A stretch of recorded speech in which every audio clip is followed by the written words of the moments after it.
Hello guys. तो जैसा कि मैंने बोला था कि आपका मतलब इंग्लिश का कोर्स, क्योंकि बहुत सा मतलब लोगों को इंग्लिश में बोलना और लिखा हुआ समझ में आने में बहुत दिक्कत हो रही थी, तो मैंने सोचा क्यों ना मैं इंग्लिश का कोर्स भी स्टार्ट कर दूं। तो पहले तो मैं सभी रेस कर देता हूँ।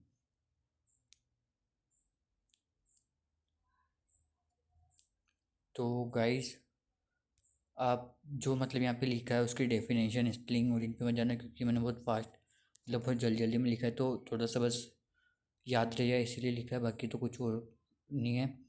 देखो, तो आप सबसे पहले समझो वर्ब क्या है। वर्ब यानी क्रिया, यानी कोई काम। ठीक है, सिंपल सी बात, नो बकवास। तो अब जो हमारा मतलब कुछ बेसिक्स होते हैं जो इंग्लिश के, तो अब हम वो पढ़ेंगे। तो गाइस, मैंने जो पूरी इंग्लिश है उसमें टोटल फार्मूला बेस ही सीखी है, मतलब मैंने सीखा, इसके बाद हर चीज़ को नोटिस करके एक फार्मूला बेस कुछ तैयार किया है। तो देखो, ये हमारा फार्मूला है, subject plus helping verb plus main verb plus object. वैसे मैंने इन्वेंट नहीं किया, मेरे को कहीं और पे भी मतलब मिला था, फिर मैंने इसको थोड़ा सा मॉडिफाई करके हर चीज़ को मतलब मॉडिफाई करके थोड़ा सा बता दिया आपको। ठीक है, मेरे को अलग वे में मिला था, मैंने आपको इस वे में बता दिया। तो देखो, इन शॉर्ट मतलब कि हम इसको शॉर्ट फॉर्म में ऐसे लिखते हैं, subject plus helping verb plus main verb plus object. ठीक है, इस फॉर्मूले का नाम है SHMO। सॉरी, अरे मैं क्या बोल रहा हूँ, SHMO, SHMO। ठीक है, क्योंकि मतलब पहला पहला लेटर है, ताकि आपको पता रहे कि हम कौन से फॉर्मूले की बात करें। तो इसका नाम है SHMO। ये कंटिन्यू में लिखा है, बस वो तो जगह थोड़ी कम पड़ गई थी, तो इसलिए मैंने इधर लिख दिया। ठीक है, बाकी अगर हम बात करें तो जो सब्जेक्ट मतलब हर चीज़ का आपको थोड़ा थोड़ा आइडिया दे देता हूँ। देखो, जो सब्जेक्ट होता है वो जो काम करने वाला होता है उसे हम सब्जेक्ट कहते हैं। जैसे आई यानी मैं, वी यानी हम, दे यानी वे, यू यानी तुम, इट, नेम, ही, शी, आप सब जानते ही होंगे। अब बात करते हैं हेल्पिंग वर्ब। देखो, हेल्पिंग वर्ब जो है हमारी, वो बेसिकली एक ही काम करती है।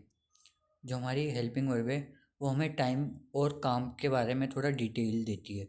जैसे केन, तो केन का मतलब होता है सकता हूँ, सकती हूँ, मतलब कुछ भी, लड़का लड़की के लिए आप देख लेना। और शुड, चाहता हूँ, चाहती हूँ, ऐसा। सॉरी, चाहिए, चाहिए होता है, सॉरी वो गलती से, शुड यानी होता है चाहिए, विल यानी गागी। तो आपको मतलब आप बोलोगे हेल्पिंग वर्ब हिंदी में कैसे। जैसे मैंने लिखा कि मैं स्कूल जा सकता हूँ। फॉर एन एग्ज़ाम्पल, मैं स्कूल जा सकता हूँ। तो जो सकता हूँ होता है, देखो नीचे एग्ज़ाम्पल होगा शायद तक।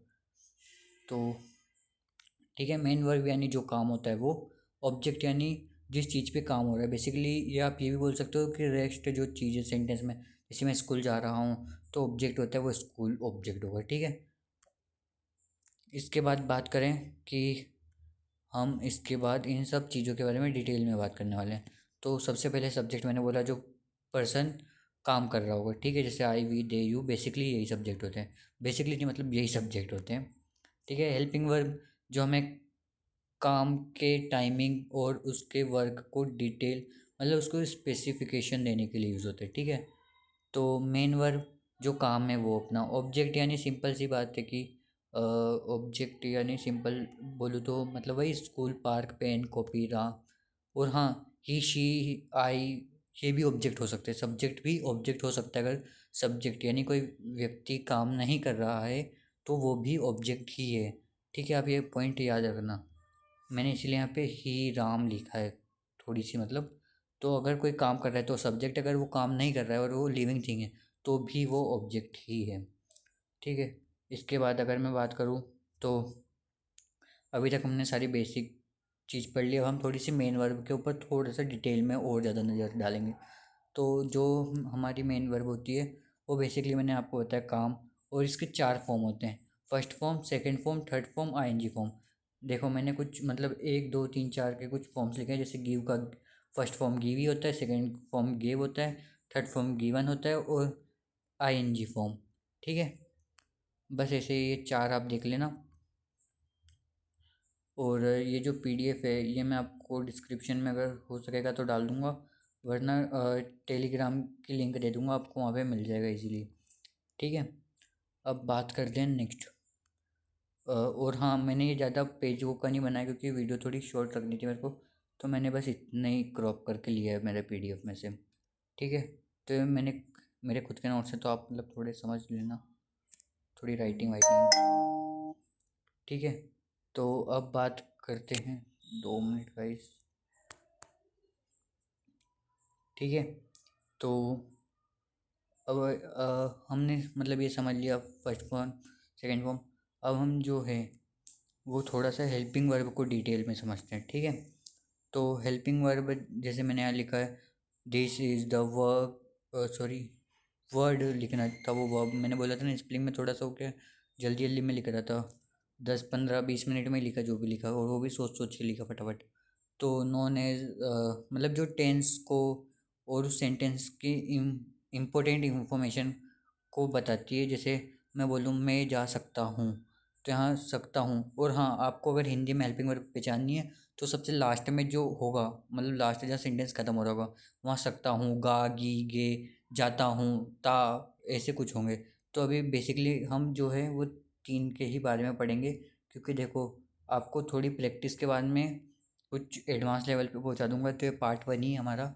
तो ये देख सकते हो आप यहाँ पे 3, मतलब मैंने 3 ही यूज़ किए। ठीक है, हम अभी इन तीनों से ही कुछ बेसिक्स क्लियर करेंगे, इसके बाद हम थोड़े मतलब जब थोड़े ठीक हो जाएंगे। ठीक है गाइस, तो जब हम थोड़े बेसिक क्लियर हो जाएंगे तो हम पढ़ लेंगे। वो मैंने वीडियो पॉज कर दी थी, थोड़ी सी सर बैकग्राउंड नॉइज़ बहुत ज़्यादा हो रही थी। तो ठीक है, इसके बाद मैंने यहाँ पे एक एग्जांपल लिया है, जैसे Ram can go to school. अब आपको कुछ नहीं करना है, आपको बस फॉर्मूला याद है। मान लेते हैं आपको फॉर्मूला याद है, तो आपको बस पहला जो होगा वो सब्जेक्ट होगा, जो दूसरा होगा वो हेल्पिंग वर्ब होगा, जो तीसरा होगा वो मेन वर्ब होगा। बचा हुआ मैंने बोला था आपको ऑब्जेक्ट। सब सेंटेंस, जितने भी सेंटेंस आपको इसी फॉर्मेट में मिलेंगे, सिंपल सेंटेंस। ठीक है, इनको बोलते हैं सिंपल सेंटेंस। बेसिकली मतलब 4 टाइप के होते हैं, जैसे simple, negative, interrogative, double interrogative. तो अभी मैं जो बात करने वाला हूँ वो सिर्फ ये सिंपल की बात कर रहे हैं। आगे वीडियो में हम बहुत डिटेल में इंग्लिश को पढ़ेंगे। वो गाइस मेरे इधर थोड़ी हवा आंधी चल रही है, तो थोड़ा सा मतलब, ठीक है। तो ये था। अब मैं आपको बता देता हूँ, to it's not object is preposition. हाँ, और आपको एक और, ये जो टू है, ये मतलब कि एक ऑब्जेक्ट नहीं है, बट हम इसे अभी थोड़ी देर के लिए ऑब्जेक्ट कंसिडर कर रहे हैं क्योंकि हम बेसिक पढ़ रहे हैं। बाकी ये ओरिजिनल में प्रीपोजिशंस हैं। ठीक है, जैसे एट, टू, ये कुछ तो एग्जांपल बताया मैंने आपको। ठीक है, फॉर्म, फ्रॉम। ठीक है, बाकी अब बात करें तो मान लेते हैं कि सेंटेंस कैसे राइट करना है। तो आपको बेसिकली अगर आपको सेंटेंस राइट करना है तो आपको पहले सब्जेक्ट चूज़ करना पड़ेगा कि आपका सब्जेक्ट क्या है, यानी मैं, वे, दे, कौन आपका सब्जेक्ट है। सेकंड, आपकी हेल्पिंग वर्ब क्या, पर जो टाइमिंग है वो क्या है, जैसे सकता, गा, गी, गे, था, गया, था, जो भी है। ठीक है, बट अभी हम इसको इतने बेसिकली से नहीं कर रहे हैं। तो ठीक है गाइस, तो आपको सबसे पहले तो जो है वो आपकी हेल्पिंग वर्ब चूज़ करनी है। इसके बाद सब्जेक्ट, सॉरी, सब्जेक्ट चूज़ करना है, फिर हेल्पिंग वर्ब, फिर मेन वर्ब, फिर ऑब्जेक्ट। ठीक है, तो मैंने यहाँ पे एक एग्जांपल ले रखा है। जैसे मैंने एक एग्जांपल ले रखा है, मैं जाऊँगा। ये एक सिंपल एग्जांपल है, मैंने इसमें ऑब्जेक्ट नहीं लिया है क्योंकि थोड़ा क्या डिफ़िकल्ट नहीं बनाना था, तो इसलिए मैंने यहाँ पे स्लैश से ठीक है गाइस, तो मैंने डैश से, तो देखो आपको मैंने बताया, मैं यानी आई, जाऊँगा गो, सॉरी जाओ, यानी अगर आप सिर्फ जा को देखोगे, ठीक है, मैं अगर इसको जूम करूँ और आप सिर्फ जा को देखोगे तो इसका मतलब होगा गो, और विल यानी, तो गाइस ये जैसा कि मैंने बताया आपको कि जाऊँगा, विल गो। ठीक है, अब फिर आपको बस इसको फॉर्मेशन में जो फॉर्मूला है SHMO, उसमें रख देना, आई विल गो। अगर आप ये सेंटेंस किसी गूगल पे भी सर्च करोगे तो वो आपको इसका मैं जाऊँगा ही बताएगा। ठीक है, तो ऐसे आप, ठीक है, मैंने एक और सेंटेंस लिया है एग्जांपल के तहत, मैं नाच सकता हूँ। तो नाचने का जो होता है वो मेन वर्ब होता है डांस। सकता हूँ मैंने बताया आपको कैन, मैं यानी आई, तो आई कैन डांस, और ऑब्जेक्ट मैंने लिया ही नहीं है कि मैं कौन सा डांस, जैसे आप बोलते हैं आई, मतलब आप हिप हॉप कर सकते हो, जो भी ऑब्जेक्ट आप इसके हिसाब से ले सकते हो। मैंने हिप हॉप मतलब, क्योंकि वो क्या है थोड़ा कॉम्प्लिकेटेड हो जाता है प्रीपोजिशंस की वजह से, इसलिए मैंने ऑब्जेक्ट को भी थोड़ा छोड़ दिया है। ठीक है, बाकी अब सम यूज़फुल थिंग्स, यानी अब आपको जो बेसिक से अगर आप स्टार्ट कर रहे हो तो मैं आपको सजेस्ट करूँगा कि आप सब्जेक्ट हमेशा आई लोगे, ठीक है। और हेल्पिंग वर्ब हमेशा आप शुड विल कैन, पर मैं इनमें से भी हाईली रिकमेंडेड करूँगा आपको शुड या कैन। आप विल मत लेना, ठीक है। और कैन भी आप मत लेना, पहले शुड से ही स्टार्ट करना। मेन वर्ब आप तीनों में से कोई भी ले सकते हो, बट डांस को इग्नोर कर देना।